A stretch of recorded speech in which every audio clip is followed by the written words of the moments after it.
I was doing nothing. I think I got through a couple 8 or 9 season shows in just a few weeks. I wasn't recording, I wasn't researching, I wasn't cooking, I wasn't really even able to think. And it was a crappy time. We all have those times. Welcome to Tingledom. Hello, my tinglings. Feels like forever since I've said that. Ever since I started doing 3 videos a week, I have not been doing very many videos as myself. Lots of role plays. But I've been wanting to do a little bit more of these type of videos. I've been missing them. So today I wanted to talk about, my experience during COVID lockdowns and that sort of thing. And because I got into a bit of a funk. And so then I want to talk about, the methods that I used to get out of that funk. And yeah. So we'll start off with just explaining, where I was when COVID happened, that sort of thing. So obviously, for those who don't know, but I live here in Australia. And I live in South Australia. So we became COVID aware in March. Kind of heard about it before then, but just assumed the health authorities were on top of it. Didn't think much would come of it. But when I heard that it was going to be an issue, there was a significant change. So this was in March, as I said. I started my master's by research here. So I'm working with other researchers doing science. I'm in a spatial research group, even though mine's kind of interdisciplinary and covers other things. But that's not what we're getting into today. But I more so say that as the point because as soon as it became obvious that COVID was going to be something that we had to deal with, everyone's actions changed. Everyone was just trying to maintain distance from each other. You could see that everybody was washing their hands a bit more, tried to stagger lunches. And so among scientists, and this was middle of March, but because we trust evidence, I was part of a community of people who were taking this seriously and understood the risks and weren't willing to take risks, and so we're mitigating those risks. That was at the very beginning. But at that same time, we had on the horizon a potential move. And so it turned out that we were potentially going into lockdown, and we didn't know what sort of lockdown that would mean. Would everybody just have a stay-at-home order? Would we not be able to move? And so we wanted to get that move done as quickly as possible. And so it was a confluence of events, which I won't go into, but essentially we did basically 3 moves in one day. We started a little bit before 8 a.m., I think, and it was 1:30 a.m.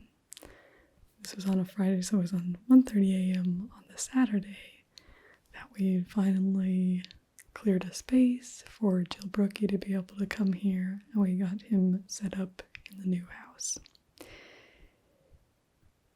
The plan had been to be much slower and to paint and get things prepared before the move into our current place, but that didn't end up happening because we were worried about being able to get a truck, and we didn't get help because we were maintaining distance and we didn't want to have extra people. So it was me, my love, and his mom basically did it all. So it was a big day, and the place we moved into, so the place we are at now, wasn't completely ready for us. There were lots of projects, well, many that still need to be done, but so in the first few weeks we were doing a lot of projects, and then at some point we just kind of got where we'd unpacked, about 90%, felt relatively settled. We were in lockdown, and I hit a really low patch. Now, I've had different episodes. I've never been diagnosed with depression, but to me it feels like depression is what I would think it would be. I've had different depressive episodes in my life. When I was married to my ex, when we first got married, had a big depressive episode then. Did not live up to my expectations, just say that. And then I had a major identity crisis when I moved to Australia about 5 or 6 months in, and that corresponded with me leaving Mormonism as well, which is common to have identity crisis when that happens. Anyway, so I hit what I felt like was a depression, and I was really concerned because I've just embarked on this huge project in that I'm doing a master's, and I'd like to convert it to a PhD, so in my mind I'm starting a PhD. And I had hit the ground running. I was on fire, I was ready, and with the move I was ready to get things going from there. But it really killed my momentum not going into the office when I first got there and really feeling stuck at home. And at the same time, my mom lives in New York, and this was, the epicenter where everything was going on. And I guess I knew she was taking precautions, that she was mainly staying at home. But she did say something to me about a certain quilting project that she had been working on, and she said, well, I hope I finish this in case I die, and that kind of had an impact on me just because my mom is usually somebody who worries about nothing. So I could tell it was something that was concerning her, and she ended up converting her sewing lessons in her studio into a mess making machine. Her and her husband, he would help cut supplies for her, and she was just sewing and sewing and sewing. And as a scientist, it was also concerning to me that my mom was making masks that were being used by frontline healthcare workers because they didn't have enough supplies. While I thought this was great and glad that my mom could pitch in, I knew that they wouldn't be subjected to the rigor and the processes that we would expect in the scientific community before ideally being used in such situations. So all those things are going on for me, and I just felt this complete 180 of motivation for doing my research.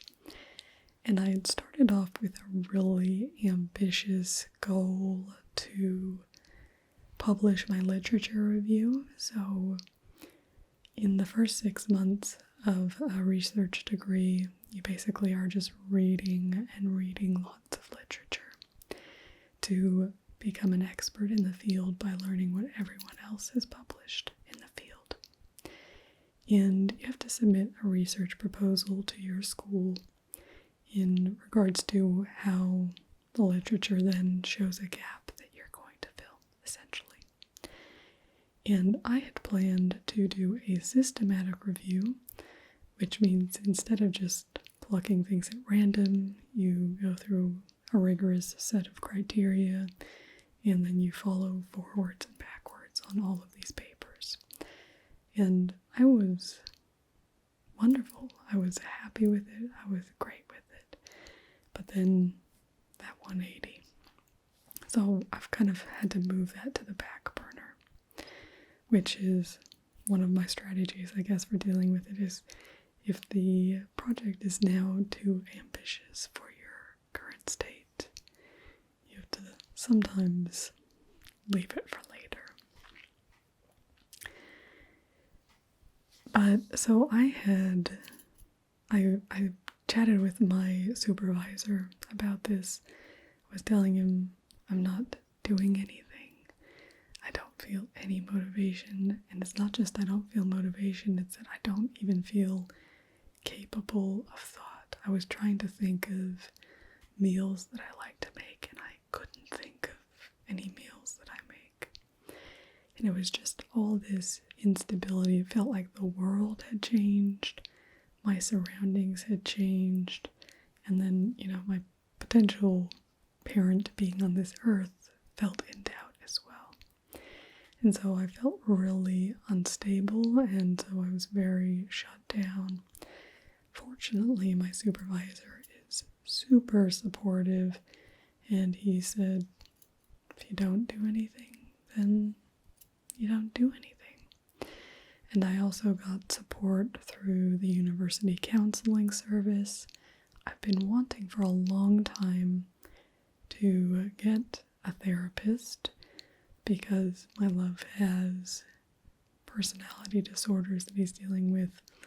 BPD, I've mentioned before. I think he has a bit of OCD as well. And so it's a lot to deal with for me, and it does take a toll, and so I've needed someone to talk to, but the last time I talked to someone, she wasn't very good. So anyway, but I was so happy. I got an amazing therapist, so we've spoken a few times, and that's been a help for me. But beyond that, one of the most helpful things that I did as part of my research, we have these career and research training, skills training. It's called KARST. And it's where they do these little programs that help you for your research and preparing and make sure you're learning what you need to do to become a researcher. And they have these 4 domains, and domain B is personal effectiveness. So they have a lot of things about goal setting, managing your time, avoiding procrastination, and everything like that. And so I did a session on goal setting. They had just an online session that I could do on my own at any time. And I did this one on goals, and it talked about making SMART goals. So I don't remember, but I just remember measurable, attainable. Those are the 2. Realistic, maybe? I don't remember. And so coming out of that session, I thought, okay, I need to make a couple goals. Which, that was actually the result of a goal I had kind of made, which was, okay, if I don't feel like I can do productive work, researching, reading, analyzing. I do feel like I can do receptive. So watching these lectures and taking them in. And so from there, I settled on 2 goals that I wanted to have for the month of May. And it was the beginning of May, I think I must have done the session. And one of the goals was I wanted to be able to walk up the hill with full breath and have a flowing and flexible body. So there's a hill just out and down the road a little bit to us where we go to get browse for Tilbrookie up here. And I would always feel like I was catching my breath at the top of it. And I thought, okay, yeah, that's something I can do. I can just go down, I can go out, walk down the hill, walk back up. I don't have to get browse every time. I can just go and do that. And so starting with something that was really, really small and felt like I could do was really good. And then full and flowing body relates to me. I love doing yoga. I've always wanted to have a daily yoga practice. And so that was just, okay, I'll try and do yoga more. And I probably didn't actually even do the walking up and down the hill that much. That goal I didn't care the most about. And so it didn't drive me that much. But for me, moving is always important. So that got me moving. And I kind of piggybacked my yoga onto that and got into doing yoga. And so for the past few months, I've been doing yoga almost every day. And since the 27th of May, I have been doing it every day. I've got a new goal to have 365 days of yoga. So I'm about a month into that. So we'll see how we go. So I guess that's my first advice for getting out of a funk, is just to set a small, measurable, achievable goal. So the first goal, even though I didn't even really end up achieving it, I felt like if I stuck with it, I could have achieved it. If I went out and walked up that hill every day, then I would do it. But what I really cared more about was getting myself up and active. And then the next thing that I started doing, which is why I have this and it's been sitting in my lap this whole time and you haven't seen it, is I have my little notebook. So this is actually the second one I had. I had another one. But the big thing is, you can see I have a to-do list. And it's really interesting for me. I needed structure, but I really don't like this time to this time is this time to this time is that. Except maybe a few things. I don't like my whole day planned out, because then if something takes longer or that sort of thing, it didn't allow me flexibility. But somehow I discovered to-do lists. I've heard of them, but I'd never used them that much. And so the first 3 items on my to-do list are the same every single day. So they start gratitude, yoga, breakfast. And it's not necessarily that I do those 3 in that order every morning, but I do love starting with gratitude every morning. So that's why I brought this in, which was part of my journal shop video. That was what actually precipitated it, was me making this. So I usually start off with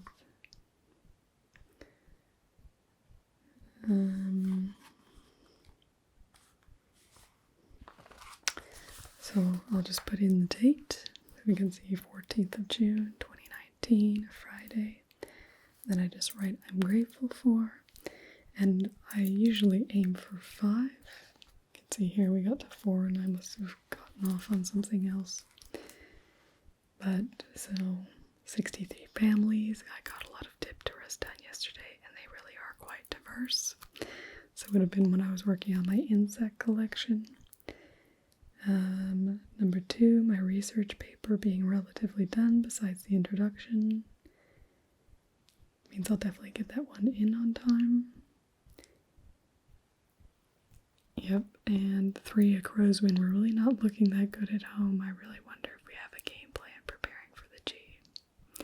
Don't think that ended up being the case, but anyway. And so, but there, I look in here.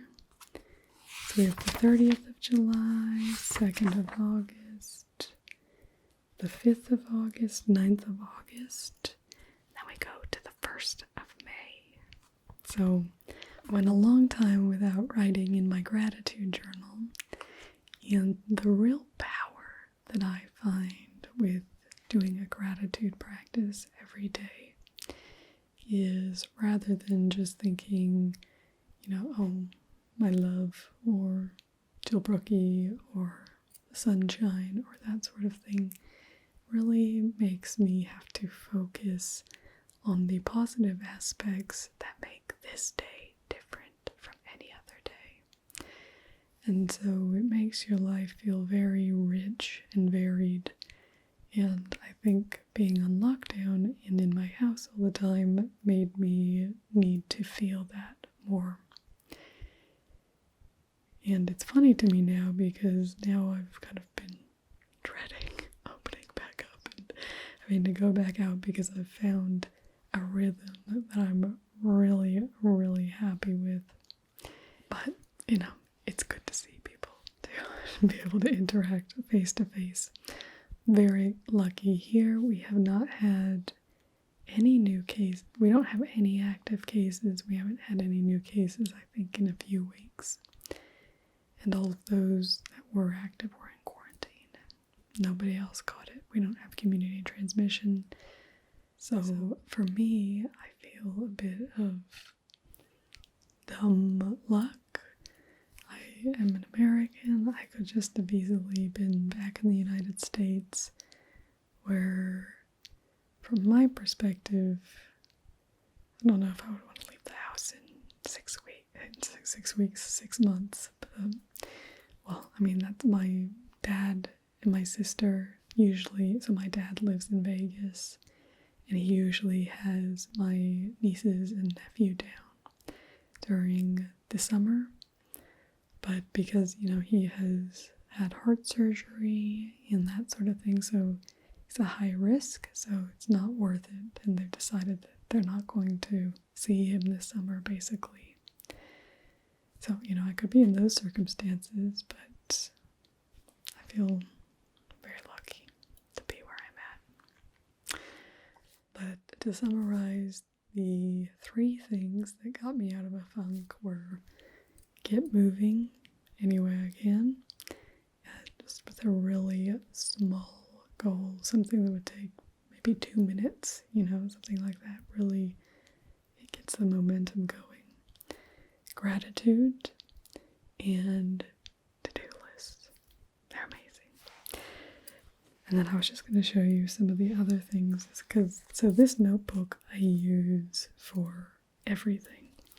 So we would have, so right here I was drawing a plan for this room that I'm in, so I could figure out how I'm going to set up my studio.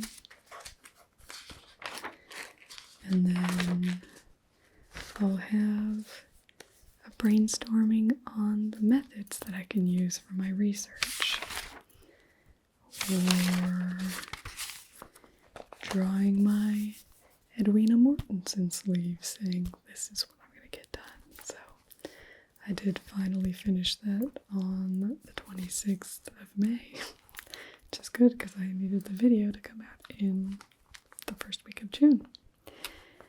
And then you can actually see another part I wanted to show you. Oh, this is me mapping out my Edwina Mortensen setup, so you can see the map here, and then that's kind of a little drawing of the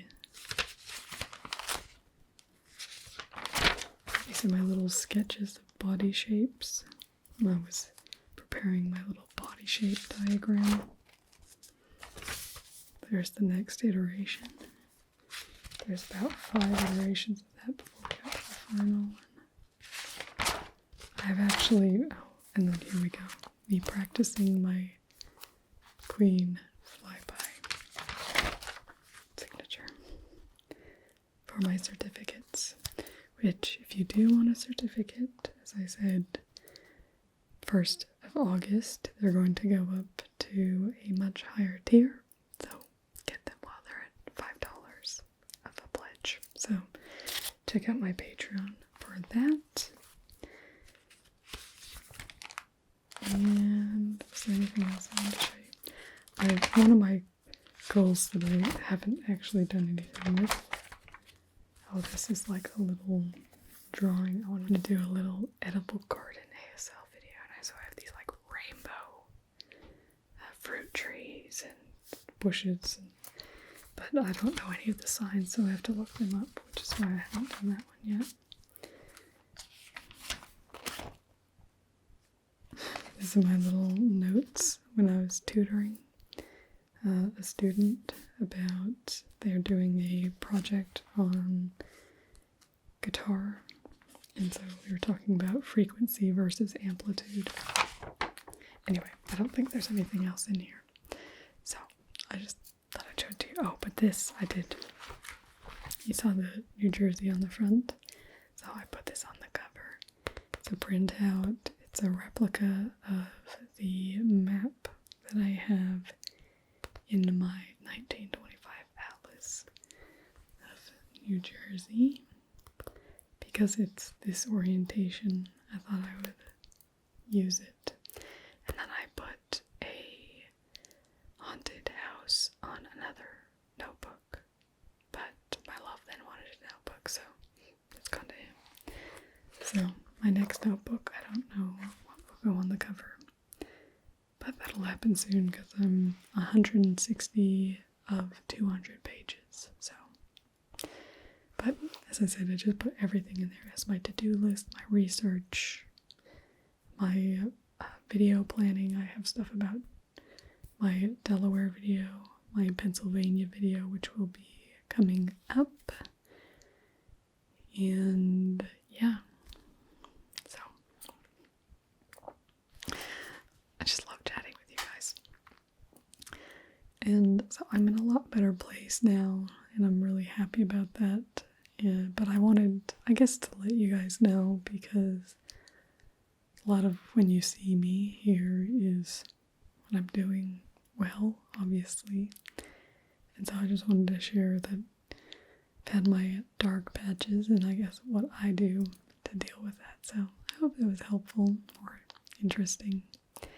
And I hope that if you're having a dark time, that I can bring at least a few tingles and a little bit of light to your life. I will see you